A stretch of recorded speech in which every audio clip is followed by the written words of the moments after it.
Sugatan at namamaga ang mata. Yan po nangyari sa isang basketball player na umawat lang matapos mauwi sa gulo ang isang championship match sa Baliwag, Bulacan. Saksi, si Jamie Santos. Nauwi sa suntukan ang basketball championship game na paliga sa Barangay Subic, Baliwag, Bulacan. Ang basketball player na si Nat Gelarde, sugatan at hirapang idilat ang namamagang kanang mata. Siya raw ang pinakanapuruhan sa lahat ng umawat mula sa kanilang team. Una po kasi nagpe-free throw po yung kakampi ko po. Hindi po na-shoot yung bola. Ngayon po nakuha niya po ulit. Tapos po pagtira niya po, sinawad po siya. Siyempre po delikado po yung ginawa niya. Kaya kumbaga nadala na rin po ng emosyon yung kakampi po namin. Umawat lang daw siya nang bigla na lamang sakta ng kabilang team ang kanilang kasamahan. Bigla po akong nasapak po sa mukha. Tapos pati po sa batok.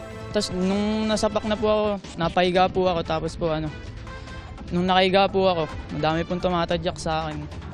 Nakagano na lang din po ako. May ilan pa sa kanyang teammates ang nagtamuri ng suntok sa iba't ibang bahagi ng katawan. Sobrang intense po siguro nung laban, nagkaroon ng kumusyon. Nung umaawat ako, tinamaan din ako. So, tinamaan ako sa mukha, sa batok. Ang masakit lang nun, siyempre, magkakasama din kami pag nire-represent namin yung barangay. Ngayon, hindi tropeyo, kundi hustisya ang hinahanap niya at ng iba pang sinaktan. Agad namang inaksyonan ng barangay ang nangyaring insidente. Meron na pong nangyaring initial na investigation. Nahanap na po namin kung sino po yung nanuntok, kung sino po yung nasuntok, napadala na po namin sa hospital. And at the same time, lahat po ng involved, alam na po namin. Humarap sa GMA Integrated News ang ilang miyembro ng kabilang team sa kondisyong huwag ipakita ang kanilang mukha. Ilan daw kasi sa kanilang miyembro ang nakakatanggap ng pambabash at pagbabanta. Pero hindi rin daw nila inaasahang mauwi sa gulo ang game.